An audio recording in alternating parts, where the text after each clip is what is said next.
Less than 24 hours, Georgians will be under a shelter-in-place order. McDonald, though, said he did not know the man was handcuffed and was trying to use his foot to pin him to the ground so he could be handcuffed. If your friends, neighbors, or local organizations are not complying, report them to us.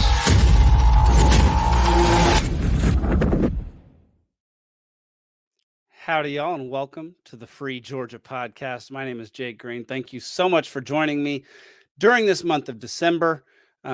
Really appreciate the listen, the view, all of it.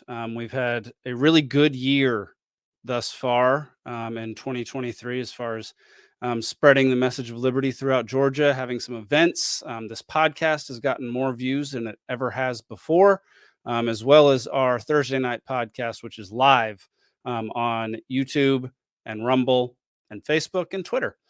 So if you ever want to tune into that, it's called Liberty Libations every Thursday night at 8 p.m.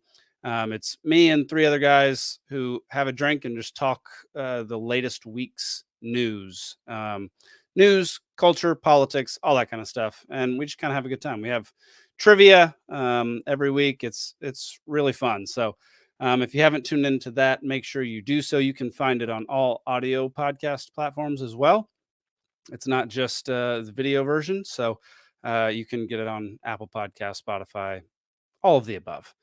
All right. So for the month of December, you're going to hear this intro 4 times because I decided far too late to get some guests on and record before December. I decided I'm taking December's and June's off of podcasting. So they will, anything in December or June will be pre-recorded.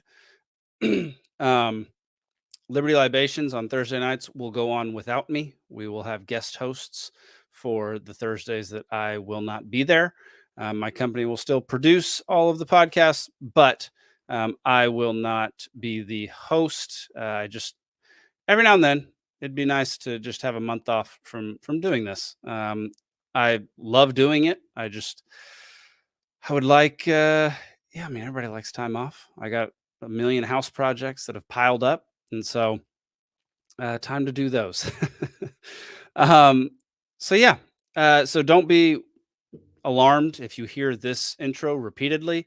It is what it is. I will be, for the second half of these episodes, or actually the majority of these episodes, they will be reruns of what I think were underviewed and under listened to episodes from the past couple years, and even just parts of episodes. So we are going to have 2 episodes on Bitcoin, 1 episode on our Banish Big Brother project, and 1 episode on overreach of government.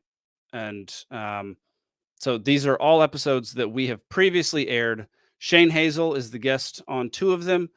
I believe Elizabeth Melton is the guest on 1, and it's just me as a solo episode on 1 as well. So if you have already heard these and you don't want to listen to them again, once you get to a point where you get all the information that you need, feel free to turn it off. But if you haven't watched those or listened to those, I would encourage you to stick around because I think they're filled with very important information.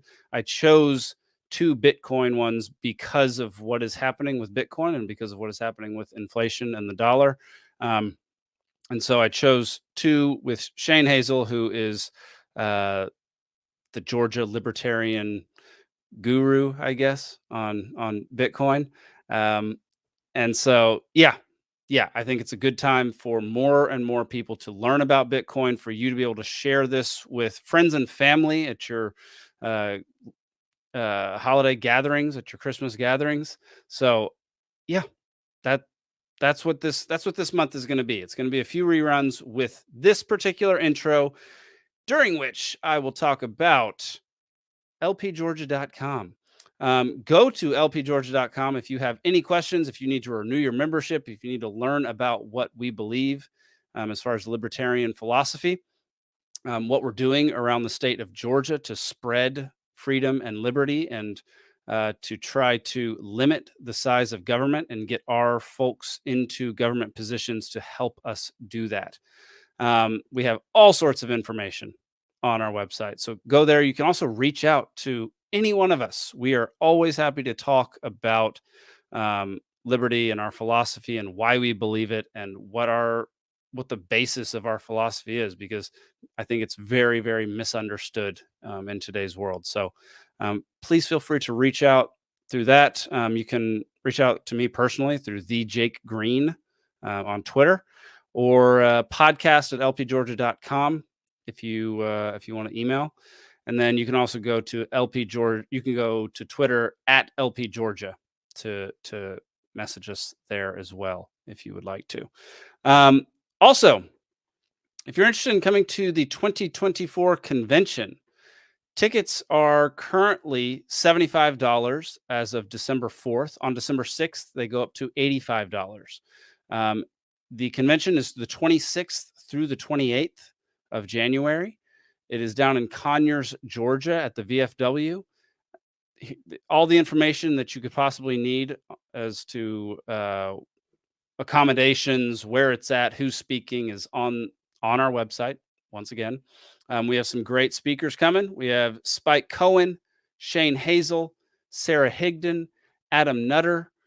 The website says Edgar Mills at the moment. Edgar may or may not be able to be there. It depends on some personal things. So we also have the Tower Gang Pod who is coming to do a podcast there, I believe. And we have a 6-way debate for the presidential candidates of the Libertarian Party. So 6 folks running for president will be debating at LP Georgia's convention. So make sure you get your tickets now while they're $75. If you wait 2 more days, they will go up in price. So yeah, make sure to come out. We the last 2 conventions that I've been to have been absolutely phenomenal. We had a great time at the Great Create. That was a really big event that we threw this summer. And then we will have booths and people selling things and people teaching things and trainings and all sorts of stuff at conventions. So make sure you get your tickets now. Without further ado, today I will be airing an old episode called Banish Big Brother. It was Free Georgia Podcast number 36. It is all about what the Libertarian Party of Georgia is doing to end the surveillance state, specifically in Georgia, but also kind of use it as a roadmap for other libertarian states to libertarian organizations to try it in their state as well. And so, yeah, Elizabeth Melton, who is our communications director, this is one of her big projects. There is a lot that goes into it. There's a lot of things that people tend to overlook or not know about as far as the government and corporations being in bed together and basically spying on literally everything you do. There's also a good companion episode to this that I believe it's called Privacy. Let me see if I can find it real quick. My bad, y'all. I was not expecting to mention that, and then it just came out of my mouth. So now I got to go find it. Privacy basing your life. And so the privacy basing your life is a good starting point for if you want to take action in this Banish Big Brother type way. But Elizabeth is going to tell you all about Banish Big Brother through this episode. So yeah, thank y'all so much for watching, and we'll see you after the recording. Today we have Miss Elizabeth Melton joining the podcast today. Elizabeth, how are you doing? I'm great, thanks. Awesome. You have a little pet project or a couple that you've been working on. What can you tell people what the Banish Big Brother project is? Well, a few months ago, I was actually on the podcast and we were talking about the Smart Cities initiative that's happening in cities all over the country. And one thing that I found as we started spreading information about this is that people kind of feel helpless. They see this and they're like, okay, so they're doing this, but what can I do about it? I'm only one person. And so the Banish Big Brother project is a way for people to come together in their communities and look at this smart city stuff and just basically like an action plan to get together with other groups and say, well, what do we want to do about this? And there are lots of different options and lots of different ways that you can handle this. You could do something as simple as demand that your local city put whatever they're doing on their website so that everybody can access it and see exactly what they're doing and what kind of information they're getting. Or you could, if it's not in your community yet, try to stop it from coming into your community. So it's not really an all or nothing thing. There are little steps along the way that you can take, but everybody can do something to try to limit this, if not get rid of it. Heck yeah. Completely agree. There are just so many little things you can do along the way, even in just your personal life, to help mitigate some of the things that are coming down the pike with some of this massive surveillance stuff that they have coming to each city. If someone were to enter their email address into our website, banishbigbrother.com, what would they start receiving? What would they get as far as communications? Well, the first thing that you get is the PDF, which is like a step-by-step guide, what we call our toolkit for addressing surveillance. But also you will be getting updates. You'll be getting smaller emails with chunks of information that kind of expound on different parts of it and help it to make more sense. Gotcha. Yeah. And so how did you start working on this project? Like, was there a certain event that made you go, oh, this needs to be a thing, so let's make it happen? Well, I've known about it for quite a long time, but I didn't realize the scope of it, and I didn't realize how far along it had come, because a lot of these things come through kind of under the radar screen. And I'm finding that it's not only the general public that's not fully aware of what's going on. Sometimes even the people that are voting for this don't know precisely what all of this technology does. So in my affiliate, I got together with some of our other members and we were putting together a voter guide for a local election. And one of the people that we interviewed was an incumbent who knew that we had concerns because it had just been in the news that they had purchased 2,000 surveillance cameras using a COVID grant to install in the city. And so that was our first question. And so in this voter guide, we're basically putting out there, these are the candidates that we think align best with libertarian values. So of course that was the number one question, is what do you think about these surveillance cameras? And so as a result of that, one of the people knew that I had concerns about this and invited me to a smart city meeting. And this was an implementation meeting, not a public meeting, but this was the tech people and the people on the inside, like in the city and so forth. And I just really was alarmed by what I saw. Wow. Can you talk about some of the things that you did see in that first meeting and some of the stuff that you've seen since then, just for anybody who's unaware of what's going on? Well, I didn't realize the scope of what they were doing and how a lot of people think, okay, you're in public. You don't have a reasonable, it's not reasonable for you to expect that you will be private when you are in public. Right.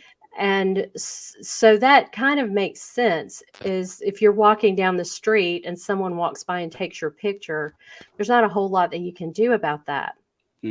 However, when you're talking about using facial recognition or license plate scanners, these personally identify people. And when you have these going all over town, they basically are tracking everywhere that you go, and they're databasing it. So this is not just someone in public being seen by their fellow citizens. This is equivalent to stalking. Right. If another citizen followed you all over the city and made notes of everywhere that you went and everyone that you talked to and everything you did, that would be illegal. Right. But I mean, if you're not doing anything wrong, why should you care, Elizabeth? Oh, yeah. And I tell people, well, maybe you're not doing anything wrong now, but you don't know who's to say that what you're doing right now won't be illegal at some point in the future. Yep.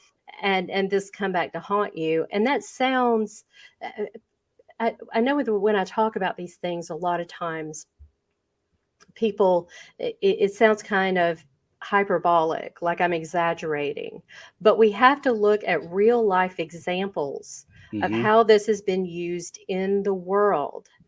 And I always tell people, when you want the government to do something for you, you have to give the government certain powers to do that. So then you have to ask the question, what would this power look like in the hands of the worst possible government?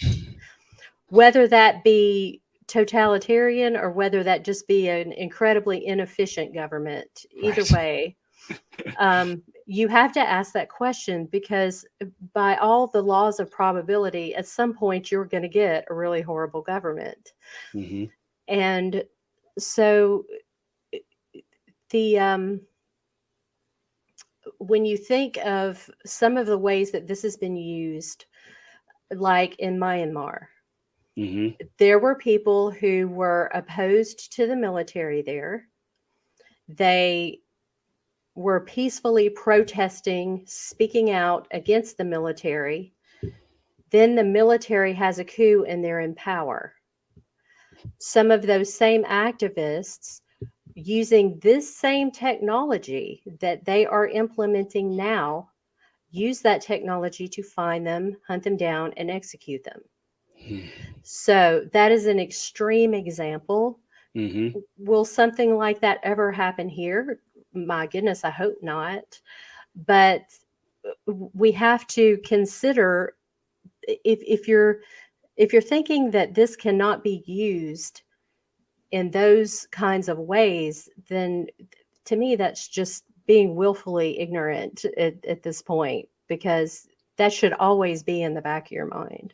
Yeah. I mean, especially after 2020, that should absolutely be in the back of your mind. All the horrible things that the government did to private citizens who weren't hurting anybody during that time is pretty... you kind of have to have your head in the sand in order to ignore all of that. And it's sometimes can get super frustrating. Well, and it just seems to me like so much of that has been forgotten. I mean, there were people that had to wear ankle bracelets after testing positive for COVID to make sure that they didn't leave their house. Man.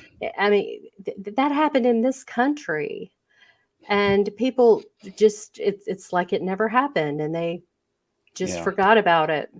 Yep. People have really short memories. Like, I mean, and you don't even have to go to extreme examples either, to like the whole argument, well, I'm not doing anything wrong.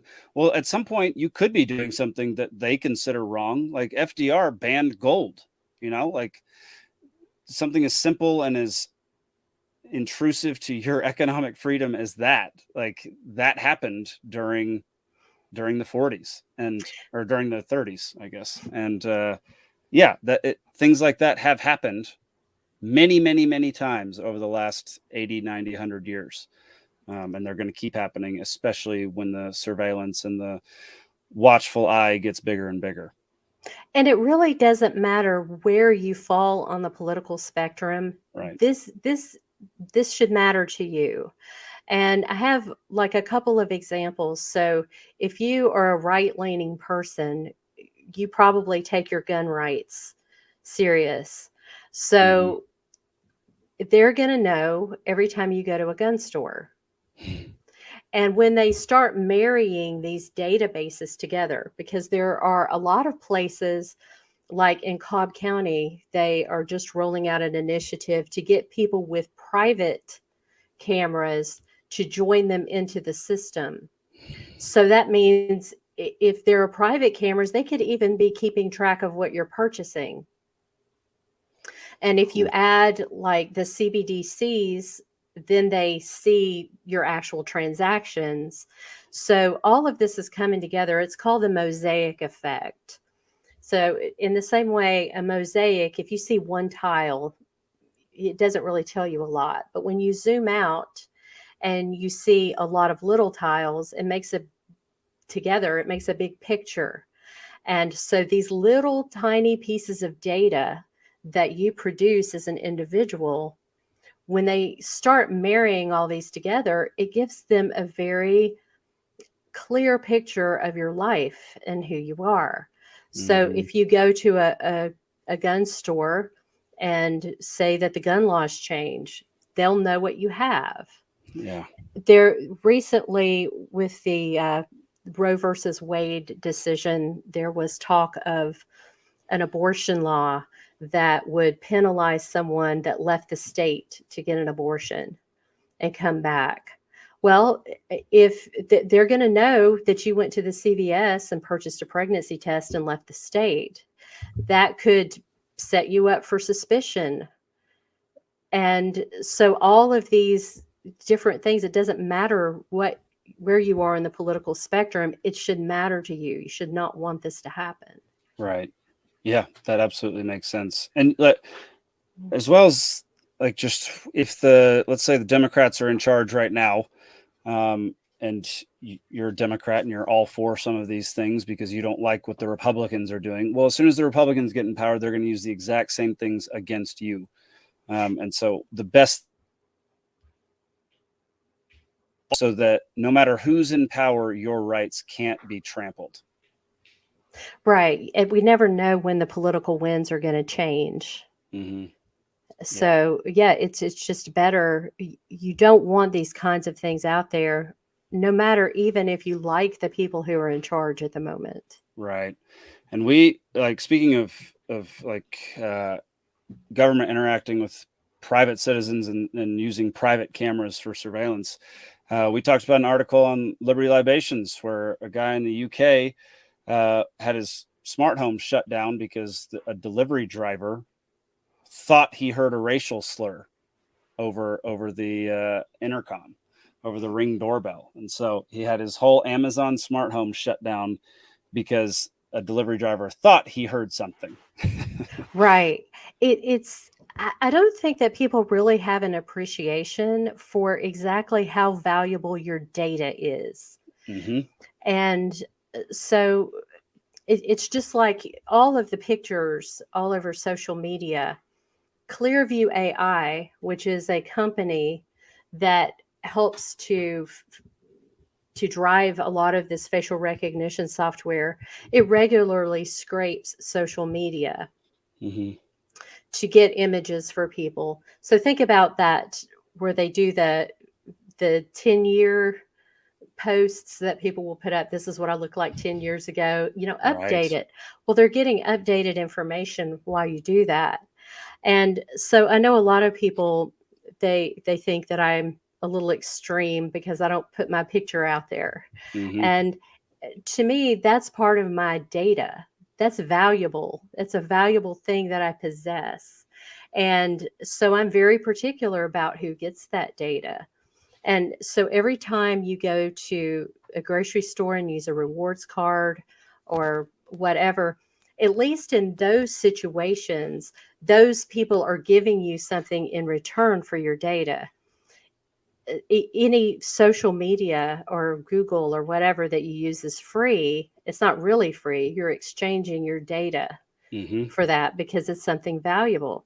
But when you're out walking around in your community, they're getting all of that data for free. You're not even consenting to it. Right.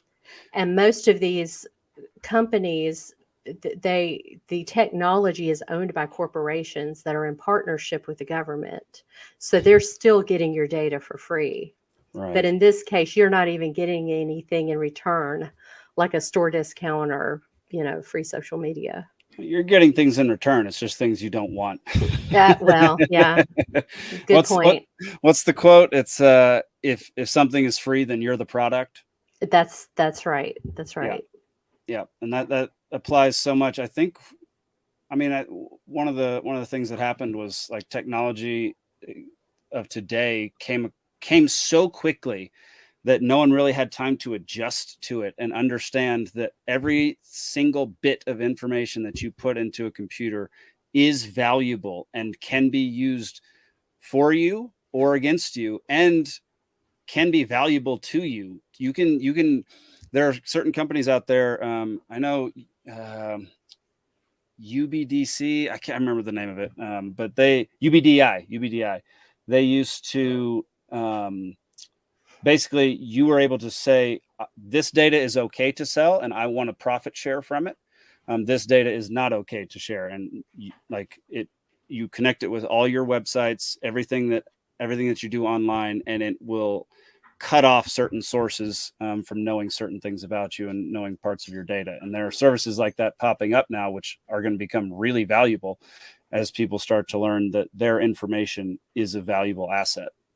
Yeah. And the sooner that people realize this, the better.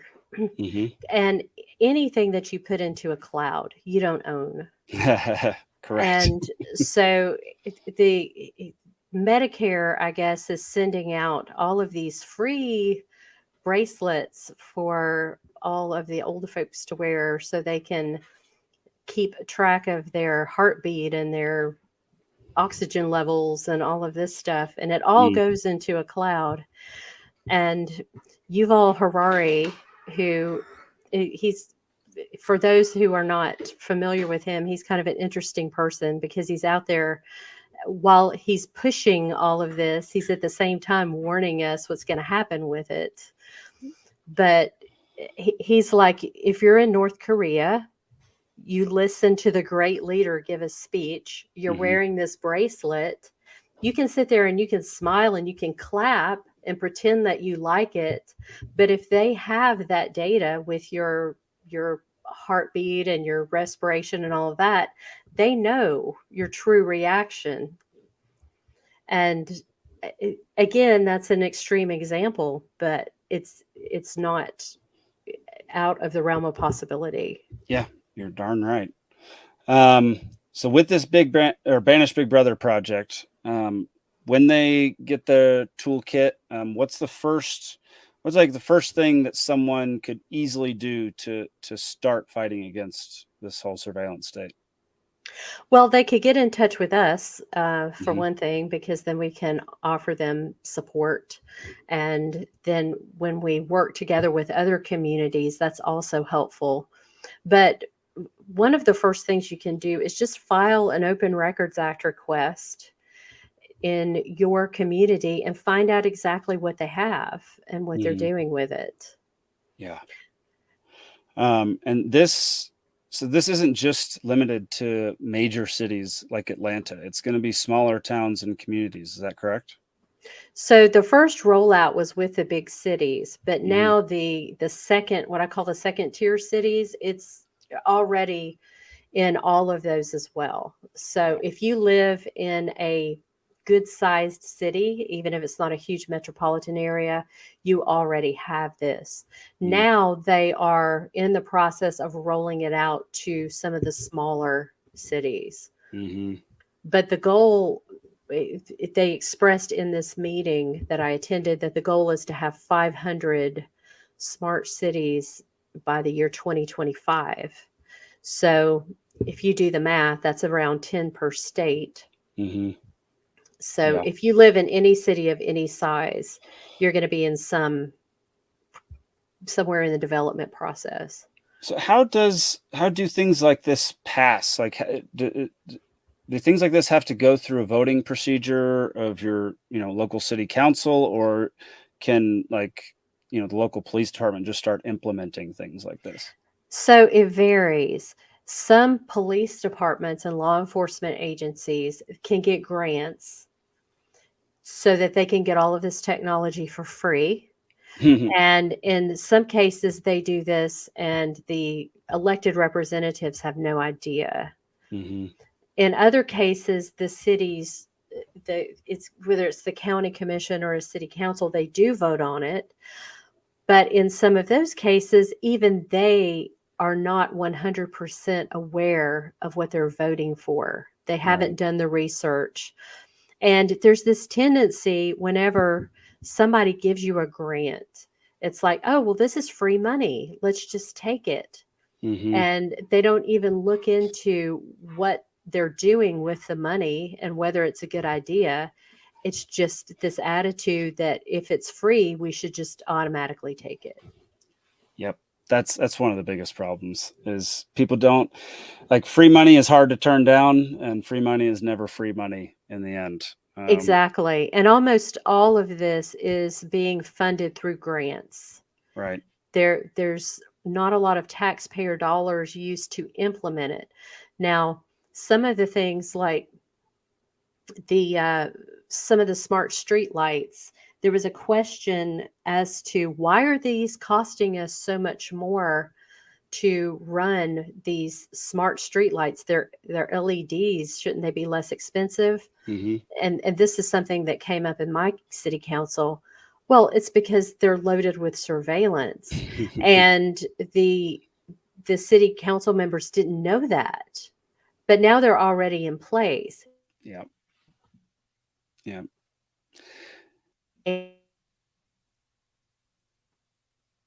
Uh-oh. I think we lost Elizabeth for a moment.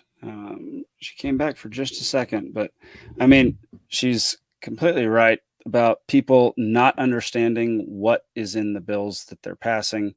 There are so many times where a bill will get passed and the people who are passing it didn't read the whole thing. And that is a huge problem. Like, you want to talk about not representing your best interests and the people you're voting for not representing you and what you want. That just not reading a bill is a very basic problem that is completely fixable.